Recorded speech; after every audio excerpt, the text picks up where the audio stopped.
Entonces, Éxodo capítulo 12, versículo 21. Empezamos, hermano. Y Moisés convocó a todos los ancianos de Israel y les dijo: sacad y tomaos cordero por vuestra familia y sacrificad la Pascua. Y tomad un manojo de hisopo, mójalo en la sangre que estará en un lebrillo, unten los dinteles y los postes con la sangre que estará en el lebrillo, y ninguno de vosotros salga de la puerta de su casa hasta la mañana. 23. Porque Jehová pasará hiriendo a los egipcios, y cuando vean la sangre en el dintel y en los postes, pasará Jehová a aquella puerta y no dejará entrar al herido en vuestras casas para herir al heridor. 24. Guardaréis esto por estatuto para vosotros y para vuestros hijos para siempre. Y cuando entréis en la tierra que Jehová os dará, como prometió, guardaréis este rito. Y cuando os dijeren vuestros hijos: ¿qué es este rito vuestro?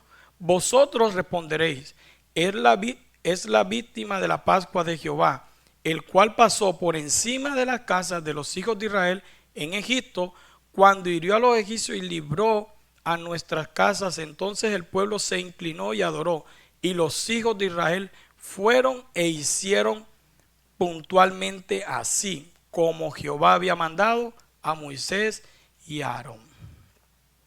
Padre, te damos gracias, Señor, porque una vez más estamos reunidos como pueblo tuyo, Señor, para adorarte y para tratar de que tus estatutos sean cumplidos como tú mandas, como una vez lo cumplieron el pueblo de Israel. Señor, te pido yo como ministro de tu congregación, Señor, de que este pueblo obedezca tu palabra, Señor. Dale ese corazón para obedecer. Ábrele, Señor, el entendimiento para poder entender tu palabra, así como me lo has dado a mí, Señor. Yo seré quien lleve esta palabra a sus oídos, pero tú serás quien la lleva a sus corazones. En el nombre poderoso de tu amado Jesús. Amén y amén. Ok, hermano, capítulo 12. ¿Qué pasó aquí? Si te diste cuenta, reunieron ¿a quiénes reunieron? A los ancianos, hermano. Y esto ya nos deja saber algo. ¿Por qué a los ancianos, hermano? Porque Israel en el Antiguo Testamento, Israel era conformado como una familia. Ellos aquí no son nación todavía. Entonces ellos son aquí. ¿Qué son ellos? Ellos están saliendo apenas conformando su pueblo. Los hijos de Jacob, están los levitas, están la tribu de José, la tribu de Leví, la tribu de Judá. Ellos son una familia, hermano. ¿Ok? Pero a partir de este punto, cuando Jehová los saca de aquí, ellos van a constituirse como nación. Y entonces pasa algo. Lo primero que Moisés, si tú leíste desde el capítulo 12, que era la tarea, ¿qué fue lo que, viste que Jehová llamó a Moisés, le dio todas las instrucciones? Entonces, ¿qué fue lo primero que hizo Moisés? Yo voy a convocar a mis ancianos para que tomemos la decisión y podamos dirigirnos al pueblo.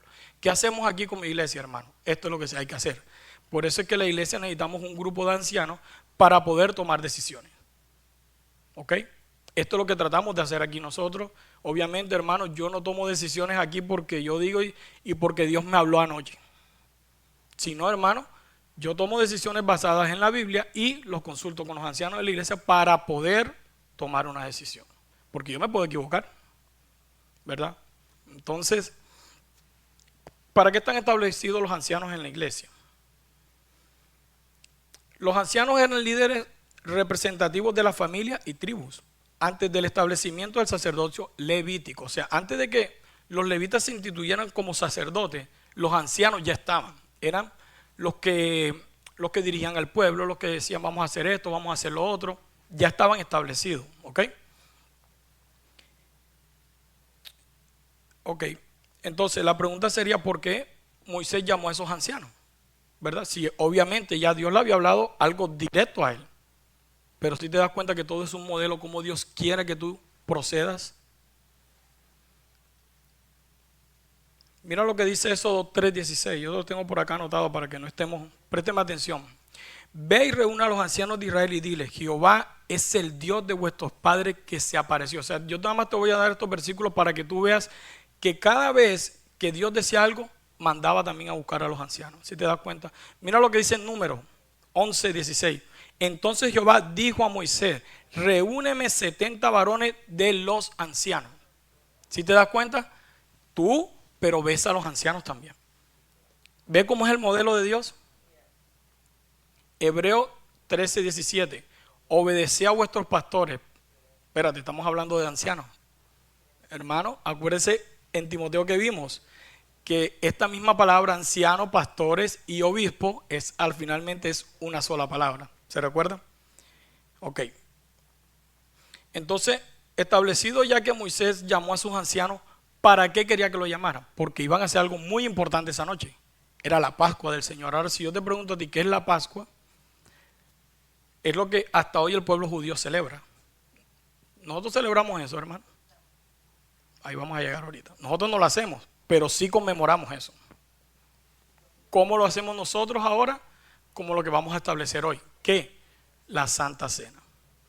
La Pascua es lo que es la sombra de la Santa Cena instituida por el mismo Señor Jesucristo. Perfecto. Entonces, el texto sigue diciendo, 21. Moisés convocó a los ancianos de Israel y le dijo, sacad, tomad cordero por vuestra familia y sacrificad la Pascua. 22. Tomad un manojo de hisopo. ¿Qué es el hisopo, hermano? ¿Se recuerdan la canción la alabanza que acabamos de entonar? ¿Qué parte del texto decía, límpiame con hisopo y seré más limpio que la nieve? David. El hisopo tipifica, hermano, en la Biblia varias cosas: purificación, limpieza, aplicación del sacrificio, y ahí voy a estar ahorita, y una fe obediente. El hisopo era una ramita, hermano, y si tú lo buscas en Google era como unas ramitas largas, eran como moraditas. ¿Qué hacían ellos, hermano? Cuando ellos cogían el cordero pascual, le cortaban, ¿verdad? Lo ponían y esperaban que toda esa sangre escurriera. Esa sangre iba a una vasija, que es lo que dice aquí como lebrillo. ¿Se recuerdan que leímos lebrillo? Ok, dice, y tomó un manojo de hisopo, mojarlo en la sangre que estará en un lebrillo. Ok, ese lebrillo es vasija, ok, una vasija de barro que ellos hacían. Toda esa sangre iba ahí. Entonces, ¿qué hacían? Con el hisopo lo tomaban, lo metían y tenían, ¿cuál era la instrucción? Tenían que, los dinteles, que son los marcos de la puerta, tenían que ponerlo con la sangre de ese cordero inmolado, ¿ok? Ahora, mira la importancia que tiene el hisopo en la Biblia. Y hoy vas a entender ese salmo de David porque decía, límpiame, ¿verdad? Dice, en Levíticos 14, de 4 al 7, yo se lo resumí, dice, había algún leproso en esa historia, dice, en la purificación del leproso se usaba un hisopo para rociar la sangre, mostrando que Dios limpiaba ceremonialmente al impuro. O sea, se hacía con eso.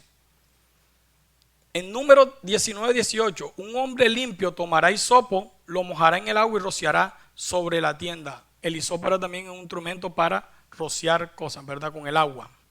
Salmo 51, ya se los dije, el Salmo de David, 51:7, que fue el que cité de primero. Pero aquí quería llegar. Vamos a leer Juan 19:29, dice, y estaba allí una vasija llena de vinagre. Entonces ellos empaparon en vinagre una esponja y poniéndolo en un hisopo se la acercaron a la boca de Jesús. El hisopo aparece por última vez aquí, hermano. Pregunta, si tú sabes ahora para qué se usaba el hisopo, ¿tú crees que Jesús necesitaba ser limpio de algo? ¿Necesitaba ser purificado de algo? No, ¿verdad? No. Porque Él era el sacrificio perfecto. Pero vamos más allá. ¿Qué pasó aquí, hermano? De una manera, obviamente, esto lo tomé de una referencia que vi. Y este pastor decía, cuando ese hisopo fue cercado a esa boca para darle el vinagre, ¿verdad? Porque él antes de eso pronunció que tenía sed. Y por eso fue que le dieron el vinagre. Pero, anteriormente de eso, ¿qué era lo que Jesús estaba en ese madero? Crucificado, ¿verdad? ¿Qué era lo que él estaba haciendo? Él era el cordero, ¿qué? Inmolado. ¿Y qué era lo que él estaba derramando de su cuerpo?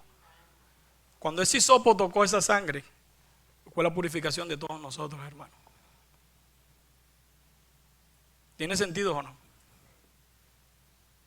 Obviamente, hermano, se lo quise compartir porque yo le vi como que, wow, tiene sentido. No es que esté ahí, hermano, es una interpretación que dio un pastor, se la quise compartir a ustedes, ¿ok? Pero me quedé analizando y yo dije, puede ser que todas las cosas en la Biblia no son por casualidad, hermano. Todo tiene, Dios es un Dios de orden y a todo le da un sentido, ¿verdad? Y cuando yo escuché esto, yo decía, bueno, algún día yo quiero interpretar las cosas de esa manera, porque tremenda sabiduría que tiene ese hombre, ¿verdad? Entonces, en sí el hisopo no es nada, hermano. Lo que te limpia a ti, ¿qué es? La sangre del Señor. Eso es lo que a ti te hace limpio y te hace salvo. Si tú crees en Dios como, en Jesús como tu único Salvador, y esa sangre dice que ¿qué? Que purifica tus pecados, ¿verdad? Ahora, no sé si ustedes han escuchado, hermano, no solamente falta con que tú, porque yo sé que tú has conocido a alguien que te diga, yo creo en Jesús, y yo sé que la sangre de él es la que limpia. Pero una cosa es que esa persona lo saque de la boca, a otra persona lo sienta de verdad. Esa es la verdadera conversión. Porque aquí vuelvo y le digo, aquí todos nos vemos santos. El problema está allá afuera, hermano. Cuando vienen las tentaciones a tu vida. ¿Tú estás en verdad creyéndole a ese Dios que te purificó? ¿A ese Dios que te compró con esa sangre? ¿O tú siempre cada vez que viene una tentación a ti se te olvida hasta todo lo que Dios te ha prometido? Empiezan las ansiedades, los temores, yo no puedo salir de esto. Eso es lo que hace la ansiedad en tu vida. Te nubla todo lo que Dios te ha prometido y te desvía de sus promesas. Es muy fácil, hermano, tú preguntarle a una persona el famoso versículo de, para mí el vivir es Cristo y el morir es ganancia. Yo creo que la mayoría de los cristianos lo han pronunciado alguna vez. Pero la verdadera pregunta es, ¿tú crees vivir de esa manera? Porque ahora mismo a ti no te tienen un cuchillo puesto aquí ni haga Jesús. Y por eso tú lo puedes decir tranquilitamente. ¿O qué pasaría si hoy te mandan un mensaje o mañana el cáncer llegó a tu vida? ¿Tú puedes citar ese versículo? ¿O enseguida no sé qué va a pasar? Y te aturdes y te llenas de temores y empiezas a decir esto y lo que el Señor te prometió entonces. Tú no has dicho que el vivir para ti es Cristo y el morir es ganancia. Ah, pero el morir ahora no, Señor. Todavía no puedo ganarme eso. Aquí lo peor es que el Señor ya decidió cuándo es tu día. Por mucho, como dice Mateo 6, por mucho que te esfuerces, no puedes añadir a tu estatura un codo. Es Dios quien lo hace. Entonces, yo te quiero compartir una historia de que cuando yo estaba dando Apocalipsis, dimos algo en Esmirna. Los que estuvieron aquí en esa iglesia, ¿se recuerda cuando vimos la iglesia de Esmirna? Había un discípulo, Policarpio. ¿Quién se acuerda? Ok. Mira lo que pasó con Policarpio y pregúntate si este hombre sí pudo citar este versículo. Mira, dice, ¿quién fue Policarpio? Fue uno de los primeros líderes de la iglesia. Estamos hablando del siglo I, hermano. De los primeros líderes de la iglesia. Sirvió como obispo en la iglesia de Esmirna. Si lo quieres leer, eso está en Apocalipsis capítulo 2. Y fue discípulo de Juan, el apóstol. Es recordado por su fidelidad a Cristo y por preservar la enseñanza apostólica. Vamos a hablar un poquito de su martirio. Yo creo que lo que estudiaron, no sé si estudiaron historia de los mártires o de pronto vayan a entrar ahí. Obviamente que esta historia le va a aparecer. Mira cómo fue martirizado este hombre. Fue arrestado por negarse a adorar al emperador romano y negar a Cristo. O sea, a él lo cogen, lo traen, lo iban a poner y le dijeron, bueno, niega a Cristo y tienes que adorar al emperador romano del turno en ese tiempo. No investigué quién era, pero bueno. Y vamos a ver cómo él respondió a eso. Antes de seguir, ¿cómo responderías tú si hoy viene alguien aquí y te hace lo mismo, hermano? Porque tú puedes decir, es que el Pedro decía que hasta la muerte iba a estar con Jesús. y hasta la muerte iba a hacer esto. ¿Y qué pasó con Pedro? Lo negó 3 veces. ¿Tú crees que Pedro fue sincero cuando le dijo eso al Señor? ¿Qué ustedes creen, hermano? Yo creo que sí también. ¿Sabes por qué? Se le olvidó que él era un hombre. Y cuando vino el temor y vino la muerte, entonces se acordó que era un hombre que tiene debilidades. De aquí de los que estamos casados, ¿quién le dijo a su esposa: yo prometo amarte, quererte, hacerte feliz toda la vida? ¿Y cuántas veces ya le estás dando mala vida a tu esposa? Tú en ese momento, tú le prometiste porque se lo prometiste con sinceridad, pero se te olvidó que tú eras un hombre. Se te olvidó que eras un hombre y por eso fallas. Y ahí está Pedro pintado, hermano. En ese momento él se sentía muy fuerte espiritualmente, pero cuando llegó la prueba, perdió. ¿No crees tú que eres así de esa manera? Yo estoy casi seguro de que los que prometen en el altar: yo voy a ser sinceramente fiel a ti, te voy a amar hasta la muerte, esto y lo otro, hermano, lo están diciendo con sinceridad porque lo sienten en ese momento. Pero pregúntate cuántos problemas no has tenido. Hasta divorcio han hablado. Y tú no prometiste eso en el altar, ¿o me equivoco? Hasta la muerte dijiste que ibas a estar con esa persona. No, pero ya tú llevas 3 divorcios hablados ya.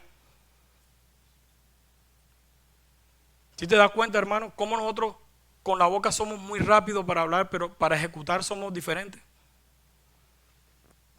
Pero tenemos al pobre Pedro que, ay, ese Pedro. Y tú eres Pedro, hermano. Yo soy Pedro. De verdad, hermano, nosotros no somos menos que ellos.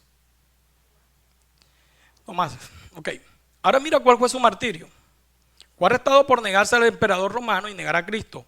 Condenado a morir en la hoguera. Permaneció firme en su fe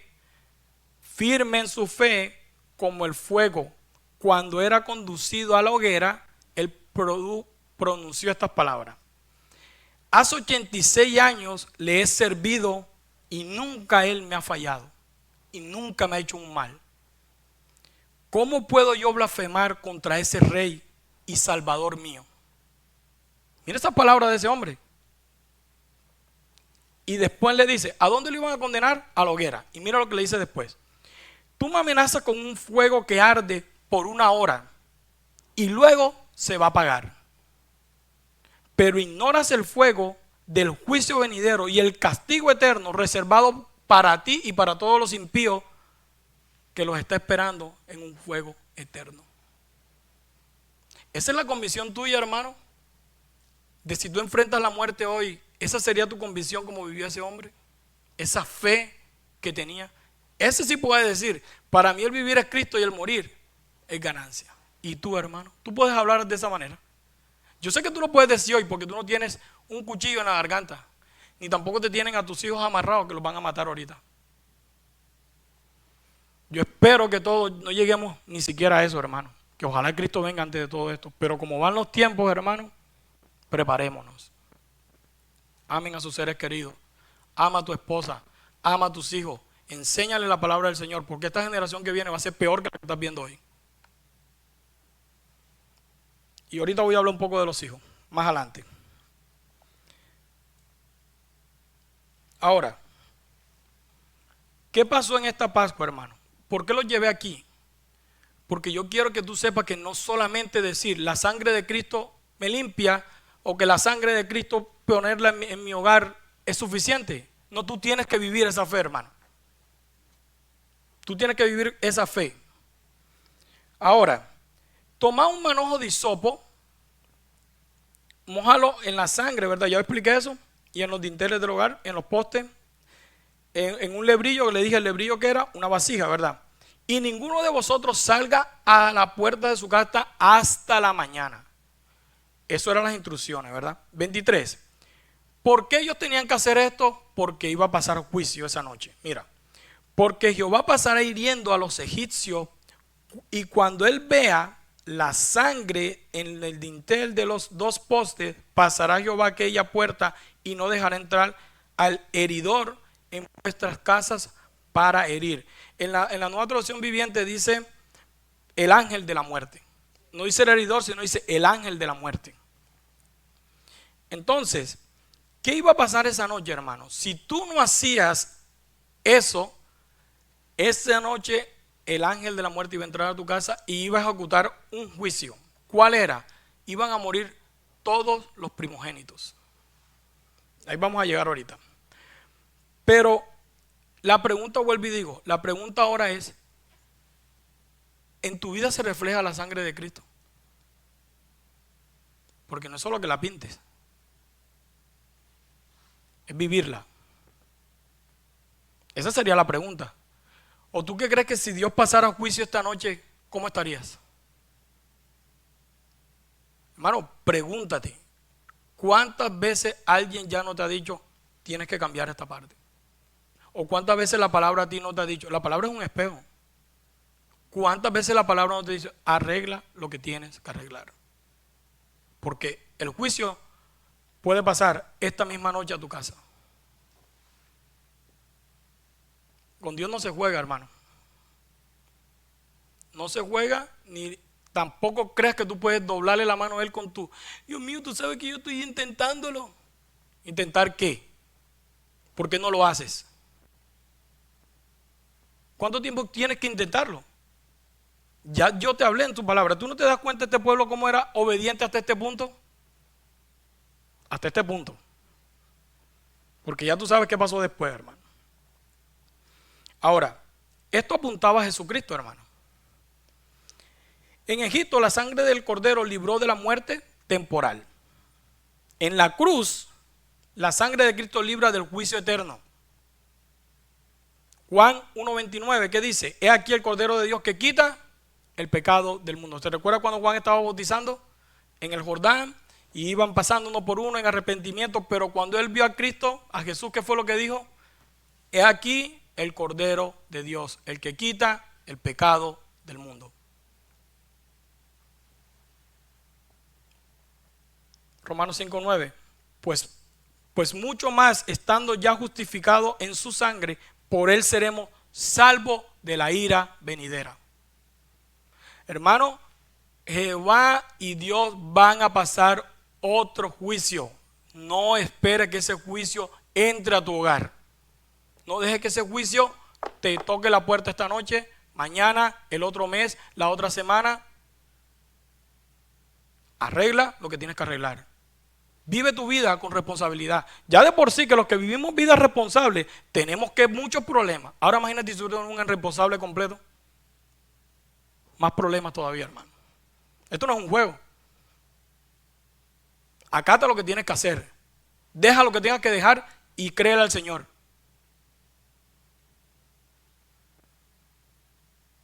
No basta con conocer al Cordero, hay que estar cubierto por su sangre. Esa es otra cosa. ¿Quién ha escuchado aquí de los cristianos? Te cubro con el manto. Te cubro con la sangre del Señor. Ay, tú no crees en la Virgen, pero tú tienes una estampita, o como ellos tienen una estampita ahí, pero no, es que tú eres, cúbrelo con la sangre. Y te cubro con él. Eso también es misticismo, hermano. El único que puede rociar la sangre sobre una persona es Dios. Y Él decide a quién rocea esa sangre y a quién no. No eres tú. ¿Y qué vas a cubrir tú? ¿Qué vas a cubrir tú, hermano? O yo, ¿con qué te voy a cubrir? Entonces, dejen de escuchar tantos pastores y tantas loqueras que se oyen allá afuera, hermano. Presta atención a lo que el Señor dice en su palabra, para que lleves una vida ordenada y tranquila y sosegada con Él. Ahora, guardaréis esto por estatuto para siempre, hermano. Pero nosotros no guardamos esto, hermano. Era lo que le decía ahorita, ¿verdad? Nosotros no guardamos la Pascua. Porque la Pascua, ¿qué es? ¿Qué dice la Escritura en 1 Corintios? Cristo es nuestra Pascua. Cristo es nuestra Pascua. Por eso nosotros no celebramos. Por eso cuando estamos en Semana Santa, ellos aquí, el mundo celebran la Semana Mayor. Allá en Israel la viven todavía. Pero aquí, hermano, el mundano, la Semana Santa, ¿para qué la coge? Vacaciones y tomadera. ¿Sí o no? Digan la verdad, seamos sinceros. El cristiano, es Semana Santa, hay que hacer un culto especial. Y nada más el especial es esa noche. Y después, la vida igual como siempre.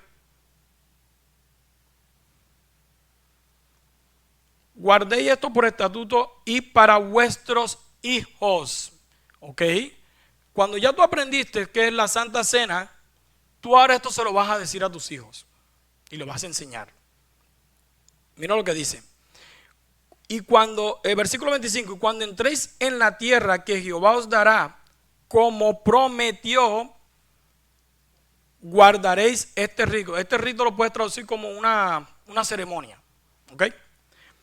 Y cuando os dijeran vuestros hijos, ¿qué es este rito? No. ¿Qué es este rito vuestro? O sea, Padre, ¿por qué nosotros hacemos esto? Eso es lo que el interrogante que ellos estaban teniendo, ¿verdad? Mira cómo es Dios de ordenado. Cuando tus hijos empiecen a ver y a crecer, ellos van a preguntar, o a ti no te han preguntado aquí, ¿por qué a mí no me dan la Santa Cena? ¿O será que el niño la puede tomar? Porque tú como padre tienes que enseñarle a ellos, todavía no es el momento adecuado, porque tú no has entendido por qué estamos haciendo esto.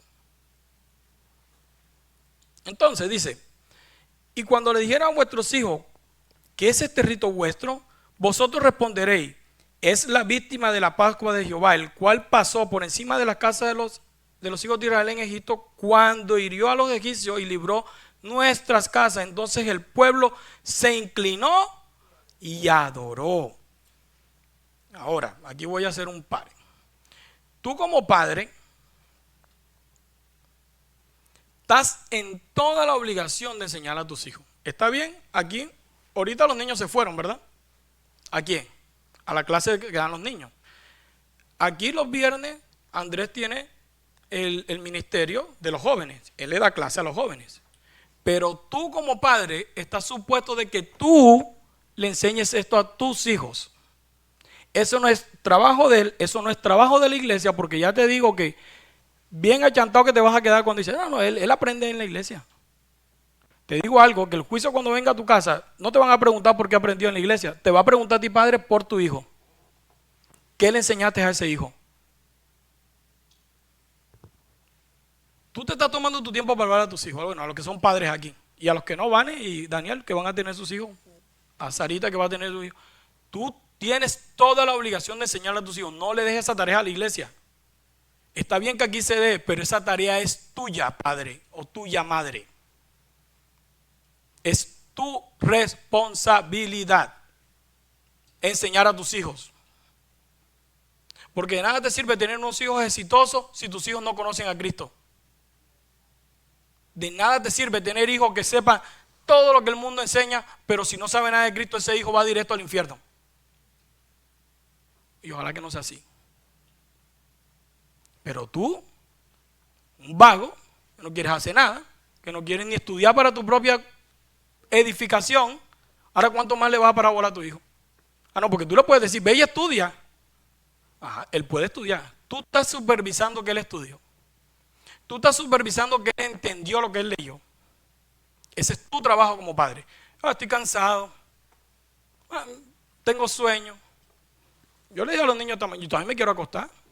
Yo también me quiero, tenemos tantas cosas que hacer. Yo, no, hay que leer y hay que estudiar. ¿Qué aprendiste? ¿Qué hiciste? Y en esa llegó también Valentina. Venga, Valentina, a estudiar también. ¿Sí o no, Valentina? Ella sabe. No hay que perder tiempo, hermano. No hay que perder tiempo. Tú tienes que enseñar lo que tú sabes, hermano. ¿Tú crees que el mundo está jugando con tus hijos allá afuera? Y tú bien relajado en tu casa viendo Netflix. Bueno, ya no, que no veo Netflix. Perdiendo el tiempo haciendo el teléfono así. Cuando tienes miles y una cosas que hacer en las cosas del Señor. Y eso por eso es que mucha gente dice, ay no, que la salvación se pierde, que no se pierde. No, porque la salvación dice, ocúpate de tu salvación. Claro, porque es que la salvación tienes que ocupar cuando usted ya eres salvo, hermano. Eso se ve, se nota. Ya te digo yo, hermano, que como muchos padres son demasiado flojos con sus hijos. Hasta yo muchas veces, hermano, hay que reconocerlo. Pero si yo no les enseño a ellos, ¿quién les va a enseñar? Ahora, los padres tenían la responsabilidad de ¿qué? De enseñarle lo que era la Pascua. Pero hoy tú tienes la responsabilidad de enseñarle ¿qué? El evangelio a tus hijos. Tú, Valentina, ¿cuál fue la pregunta que yo te hice ayer cuando tú llegaste a mi casa? ¿Cuál fue la pregunta que yo te hice? A ver si te acuerdas. ¿Qué es el evangelio? Y yo le dije, Valentina no sabe nada ni lo que yo estaba hablando con Anthony ni con Sebastián en la clase que le estaba dando. Ella llegó y le dijo, Valentina, ¿qué es el evangelio? Y Valentina me dijo, una buena noticia. Sí, pero ¿cuál es esa buena noticia? Porque cuando tú le dices a una persona, el evangelio es una buena noticia, es nada más la traducción de la palabra evangelio. Pero ¿qué significa esa buena noticia? Una buena noticia viene después de una mala noticia. Tú tienes que enseñar a tus hijos que tú eres un pecador y que ibas directo al infierno, que vino alguien que murió por ti, cogió los pecados en la cruz, resucitó al tercer día y por él somos salvos. Eso es el evangelio, en pocas palabras. Eso es lo que tú tienes que enseñar a tus hijos. Porque tus hijos están creciendo como si ellos ya se hubiesen ganado la gloria. Cuando no lo es así. Ellos vienen aquí porque tú vienes aquí. Por eso. Ellos están viviendo tu fe, no la de ellos. Ya te digo yo que no lo mandes para que tú veas que te va a decir yo no quiero ir. No les van a hacer venir. ¿Por qué? Porque ellos necesitan conocer a su Salvador también. Pero tú le tienes que hacer el camino más fácil a tu hijo enseñándole que nosotros nacemos bajo una naturaleza caída. Que el impulso de nosotros del ser humano es hacer el mal todo el tiempo. Y ponlo a prueba para que tú veas. Sarita ahorita que vaya a tener su bebé. Vaya a tener su bebé para que tú veas cómo se va a inclinar a hacer lo malo y ya va a estar. No lo haga, no haga aquello. No. ¿Y quién le enseñó que eso era malo? Él lo trae en su ADN. Tú como padre tienes que enseñarle lo bueno. Ay, está muy pequeñito para enseñarle. Ya te digo yo que pase 2 años haciendo lo mismo para que tú veas. No lo vas a corregir. Apenas él entiende y tenga conocimiento de que eso es malo. Va a hacerlo, corríjalo enseguida. Para que tú veas cómo te hace caso. Y no te hace pasar la vergüenza en la calle. Un bochorno, como padre eso es un bochorno. ¿Es mentira o es verdad? Quédate quieto y el niño te mira. Quédate quieto. Ni bola te para. ¿Y qué dice el de al lado? Ya te digo yo, mira. No puede ni controlar ni a su hijo. El que pasa la vergüenza eres tú. Tú eres el que pasa la vergüenza. A él no le importa, él es un niño. Por eso cuando tú te das cuenta, cuando los niños van creciendo, entonces empiezan a tener vergüenza. Tú no te das cuenta. Y ellos, no, que el niño sí bailaba. Allá él no baila, porque ya le da vergüenza hacerlo. Él sabe, hermano. Y si Dios es tan sabio en su palabra que le dice, enséñalo, es porque tienes que enseñarlo. La iglesia no los va a enseñar. Ese es tu trabajo como padre. Ya despierta y ya se tan vago, hermano. ¿Vamos bien hasta aquí? Ok. Muerte de los primogénitos. ¿Qué pasó? Capítulo 12, versículo 29. Bueno, antes de seguir el 28, me gustó esta parte, dice, y los hijos de Israel fueron e hicieron puntualmente así. Qué obediencia, hermano. Te digo que qué obediencia. Hicieron punto por punto lo que el Señor había mandado. ¿Cómo está tu obediencia hoy, hermano? ¿Tú estás haciendo lo que el Señor te está mandando? ¿Tú estás haciendo lo que el Señor te está diciendo que tienes que hacer? Te la dejo ahí. Pregúntate. Muerte de los primogénitos.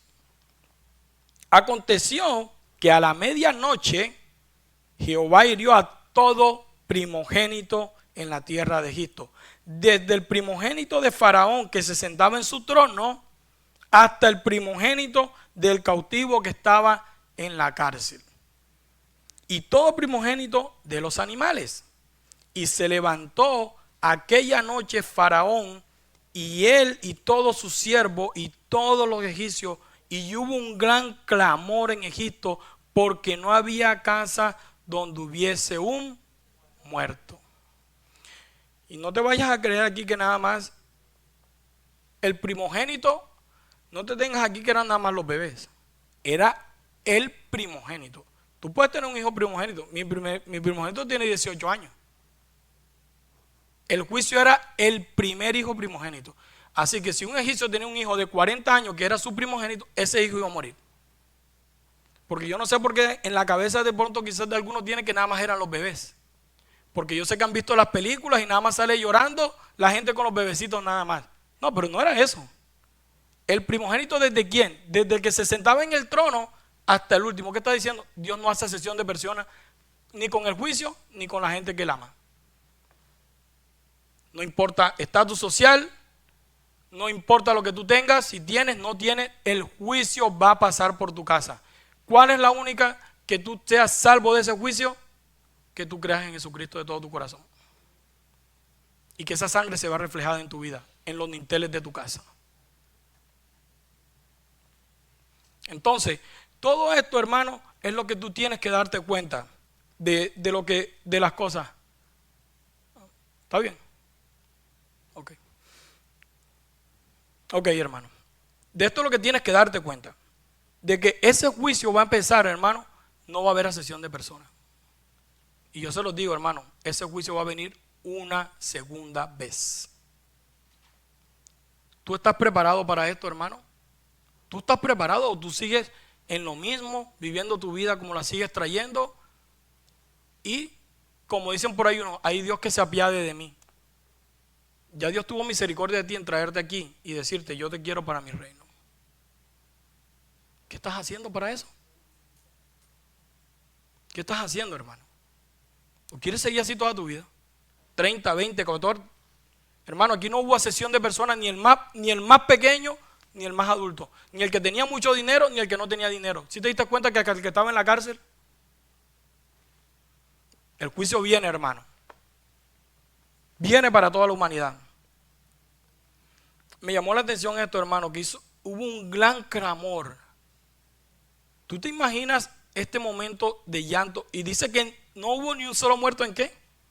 En ni una sola casa. En toda la casa había un muerto, hermano. ¿Tú te imaginas ese llanto? Porque el que no llora es el que no ama a sus hijos, ¿no? Entonces, hermano, y aquí viene el faraón y dice, ok, hizo llamar Moisés y a Aarón de noche y les dijo, salí de en medio de mi pueblo, vosotros y los hijos de Israel, serví a Jehová como habéis dicho. Aquí, hermano, ¿sabes qué pasó? Se está cumpliendo lo que el Señor le había dicho. ¿Sabe cuándo el Señor le dijo esto? En Éxodo capítulo 5. Tú puedes estar seguro que todo lo que se ha hablado aquí con el Señor se va a cumplir. Sheida citó un texto esta semana en el día miércoles que yo dije que lo iba a citar hoy, ¿se recuerdan? Números 23, 19, ¿se recuerdan? Sí, los que estuvimos aquí el miércoles, ¿se recuerdan o no? Ok. Números 23, 19. ¿Quién lo tiene, hermano? Rapidito. Uh-huh. Exacto. Perfecto. ¿Sí la escucharon, hermano? ¿Sí escucharon? Sheida, léelo en la Nueva Traducción Viviente, por favor. Mira la diferencia. Es el mismo versículo, pero mira cómo se entiende acá. ¿Lo tienes, Sheida? Dímelo. Dios no es hombre, por lo tanto no miente. Él no es humano, por lo tanto no cambia de parecer. ¿Acaso alguna vez habló sin actuar? ¿Alguna vez prometió sin cumplir? Ok. Ahora vamos a leer Éxodo 5. Y mira cuando Dios había dicho esto. Vamos atrás.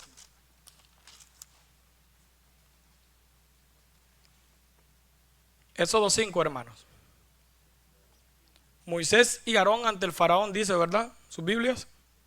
Dice, después Moisés y Aarón entraron en la presencia de faraón y le dijeron, Jehová, el Dios de Israel, dice así, deja ir a mi pueblo a celebrarme fiesta en el desierto.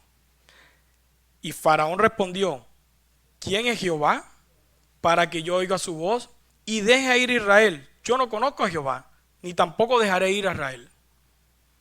Y ellos dijeron, el Dios de los hebreos nos ha encontrado, iremos pues ahora camino de 3 días por el desierto y ofreceremos sacrificio a Jehová nuestro Dios para que no venga sobre nosotros peste con espada.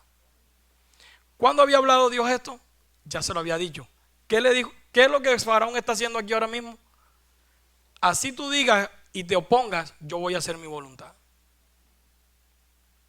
Y tú sabes que Dios endureció el corazón de Faraón para que él mostrara su poder sobre Egipto, ¿verdad? Pregúntate, hermano, lo que Dios prometió lo va a cumplir, te guste o no te guste. Se va a hacer la voluntad porque él ya decretó eso. Eso se llama su voluntad decretiva. Lo que él dice lo va a hacer. Hay otra voluntad que es de Dios que es permisiva. Es la que él decreta, pero tú eliges. Permisiva se llama eso. Ok, hermano. Nosotros cuando nos reunimos aquí, ¿qué es lo que venimos a hacer? ¿Sabes qué venimos a hacer, hermano? Venimos a celebrarle fiesta al Señor. Eso es lo que hacemos aquí cada domingo. A celebrarle fiesta. Dios es un Dios, digamos, hermano, de ambiente. Porque yo sé que tú tienes en tu mente que Dios es un Dios solo castigador, cuando tú sabes que muy bien que no es así. Dios tiene que mostrar su juicio con personas que merecen el juicio. Pero Dios te muestra tu amor y tu compasión y tu misericordia para los que le siguen. ¿Qué dijo Jesús? Yo conozco mis ovejas, yo las llamo y ellas me escuchan. Bueno, me siguen, dice el texto. Y me siguen. Yo las llamo y me siguen. Tú eres de la que te están llamando y te quedas, y te quedas, y te quedas. Dios te sigue llamando, hermano. Dios te sigue buscando.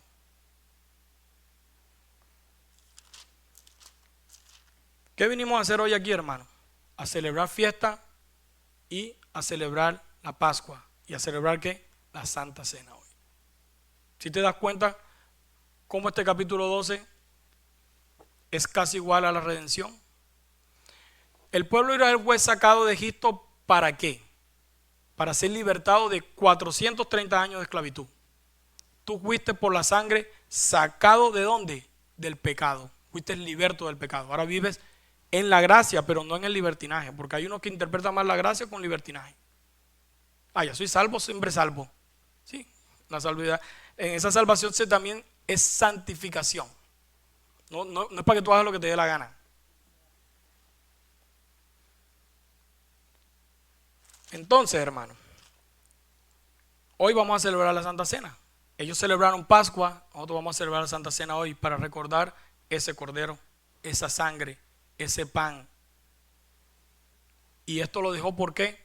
Por estatuto perpetuo. Y hoy, ¿qué te dice el Señor? Hacer esto en memoria de mí. No de mí, de Él, ¿verdad?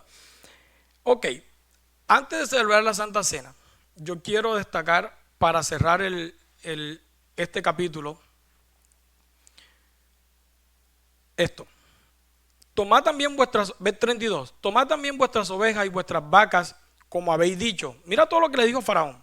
Todo esto, hermano, aquí, antes de que esto pasara, tú sabes que en cada plaga Moisés iba a hablar con Faraón y le dijo, bueno, la primera, si no dejas a mi pueblo, ¿qué le dijo? Él empezó a negociar con él. No, bueno, vayan todos los hombres, pero me dejan las mujeres aquí y sus hijos. ¿Y qué le dijo Moisés? No, todos nos tenemos que ir, hasta el ganado que tenemos. No se van a ir. Ok, mandó la primera plaga. Y así sucedió. Tú lo puedes leer todo aquí, hermano. Esta es la última plaga, como quieras, ¿verdad? Pero él empieza a negociar con él. Pero aquí cuando Dios cumplió lo que iba a hacer, que él dijo, lárguense de aquí, váyanse de este pueblo, ¿verdad? Mira lo que pasó. Tomad también vuestras ovejas. Eso no era lo que Dios le había dicho desde un comienzo. Déjanos ir a todos. Pero él no los dejaba ir. Ahora le dijo, váyanse de aquí todos, como ha dicho Jehová. Y dijo, 32, tomad también vuestras ovejas, vuestras vacas, como habéis dicho, he ido, pero antes de irte, bendíceme a mí primero. Y cuando yo leía esto, bueno, no ahora, cuando yo leí ese texto esa vez, yo decía, pero este tipo es, hay que ver que hay que ser cínico en la vida, ¿verdad? Pero, váyanse, yo tengo un clamor ahora mismo por mí, pero bendíceme antes de irte.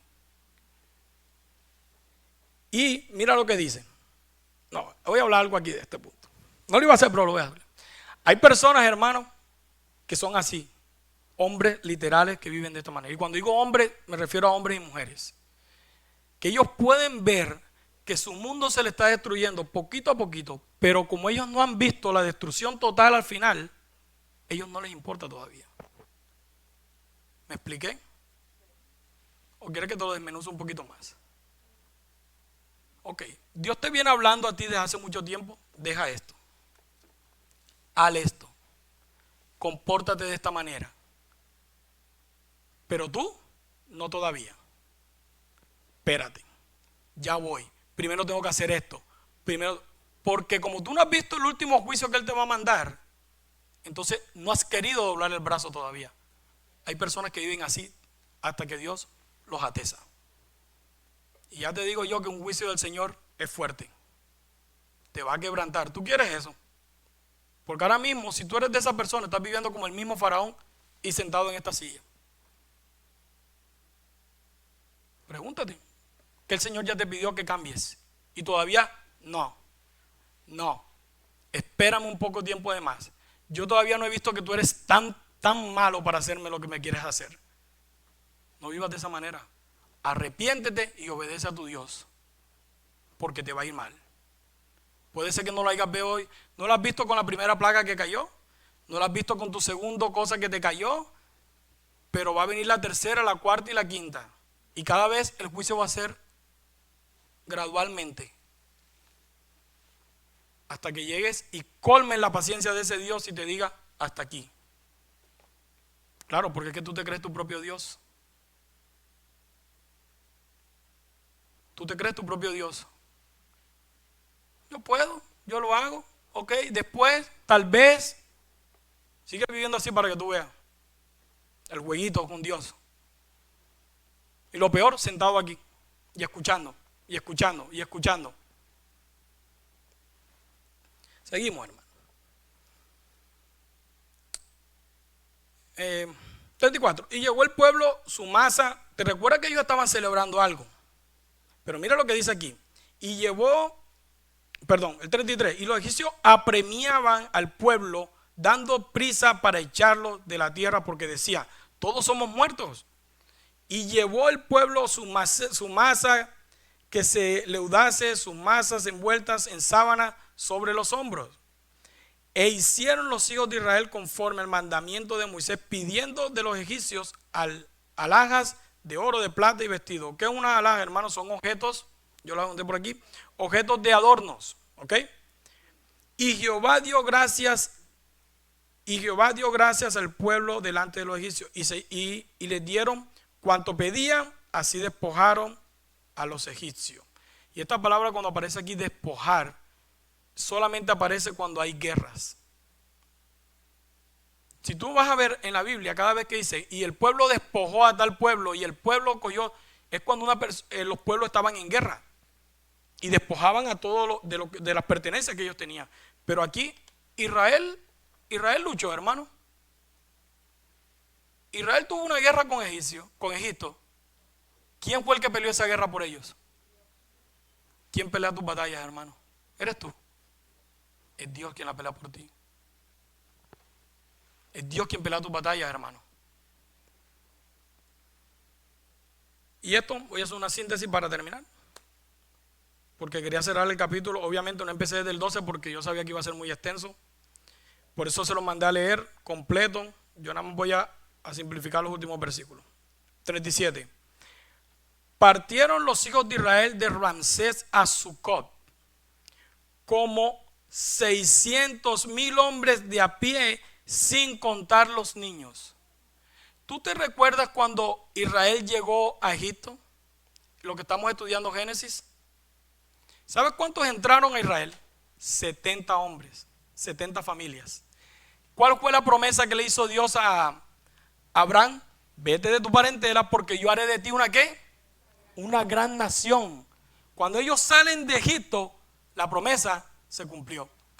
Voy a hacer de ti, Israel, una gran nación. Porque antes de eso eran pura familia. De aquí empieza la nación de Israel. Lo que Dios dice se va a cumplir. ¿Y sabes cuándo Dios dio esa promesa? Génesis capítulo 12. ¿Cuántos años han pasado hasta aquí? Hermano, si tú sigues creyendo que Dios no te cumple tu promesa, tú estás perdiendo el tiempo en esta silla. Porque Dios lo que promete lo cumple. Él sí es un caballero, hermano. Entonces, salieron, hermano, entraron 70, se le dio una promesa y salieron ¿cuántos? 600. ¿Cuánto dice aquí, hermano? 600,000 hombres a pie, sin contar los niños. Dime tú si por eso Israel. ¿Tú sabes por qué fue que esclavizaron a los israelitas, verdad? Porque el faraón que estaba en turno vio esto, dice, estos se están reproduciendo más que nosotros y son más fuertes que nosotros. En una guerra, estos se nos van a montar encima de nosotros y nos van a acabar. Por eso los esclavizaron. Pero Dios ya había hablado de eso también y se lo había dicho. Ustedes van a entrar a una tierra, los van a esclavizar por 400 años y después yo los sacaré. No ellos, yo los haré.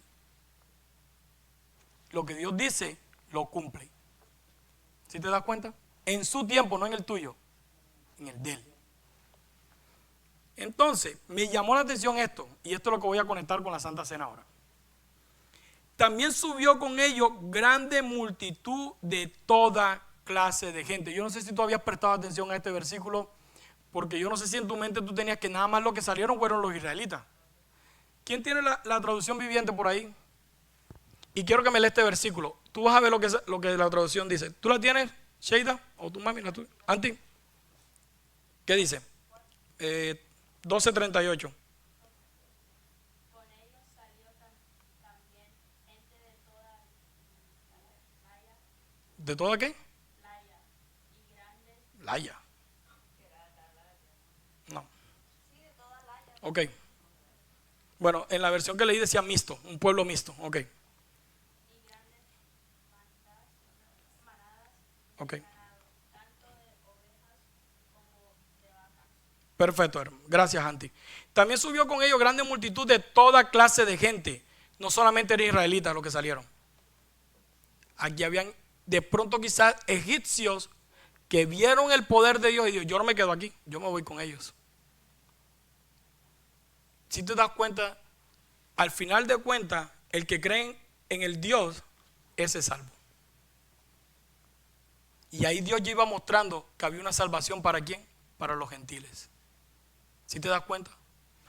En el Apocalipsis, ¿qué es lo que dice? Y yo vi una multitud, una gente de ¿qué? De todo, pueblo, lengua y nación. No solamente del pueblo de Israel el que van a ser salvos. Porque ellos están convencidos que son ellos. Pero en el Apocalipsis Juan dice que él vio un pueblo, pero que era de ¿qué? De toda lengua, nación. Y ahí estamos representados tú y yo, hermano. Porque tú no eres Israel étnico, pero tú sí eres el Israel espiritual. Porque todo el que es Israel es el que cree en Jesucristo, no el étnico.